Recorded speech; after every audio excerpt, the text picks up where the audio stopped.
Наиля Фәссахова Тәлман урамы 18-нче йортта 35 ел яши. Үзе яшәгән йортның тирә-ягы төзек, матур булсын өчен тырышып йөрүчеләрдән ул. Юлчылар эшләгән вакытта да контрольдә тотканнар. Һәр эшне үзебез күзәтеп бардык ди ул. Моңа кадәр ишек алларының тырышы мактанырлык булмаган. Хәзер исә подъезд ишегенә кадәр асфальт. Центрда торгач, монда чыгып китә идек, резиновый калуш киеп, тегендә качыра идек тә, туфли киеп китә идек. Менә анда тездән су иде. Пычрак та. Шуның хәл пычрак иде. Хәзер исә чиста асфальттан туфлилардан гына йөрерлек. Әлеге йортта агымдагы ремонт эшләре дә башкарылган. Йортның түбәсен, канализация трубаларын алмаштырганнар.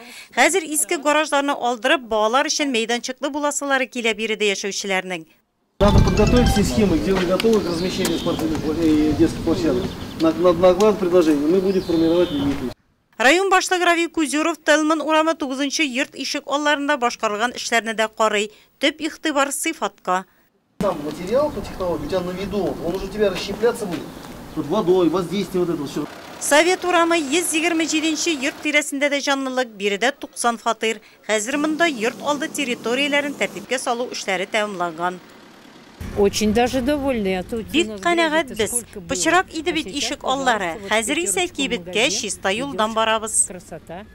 Әлеге йортта яшәүчеләр үзгәрешләргә сөенә һәм шул ук вакытта район башлыгына үтенечләрен дә җиткерә. Машина кую өчен урыннар кирәк. Әлегә сорау ачык кала. Барысы да финанска бәйле. Элекеге юл бында биткән иде. Капремонт ясыйлар. Бу йортта инде крышасын, подъезд, отопление, салкын су, канализация, шул эшләрне башкаралар. Нурдатта ишек алды территорияләрен төзекләндерү эшләре дәвам ителә. Шәһәр башкарма комитеты җитәкчесе Нәгыйм Сафиуллин белдергәнчә, ул июнь ахырында төгәлләнергә тиеш. Икенче этап исә киләсе елда бордюрлар кую булачак.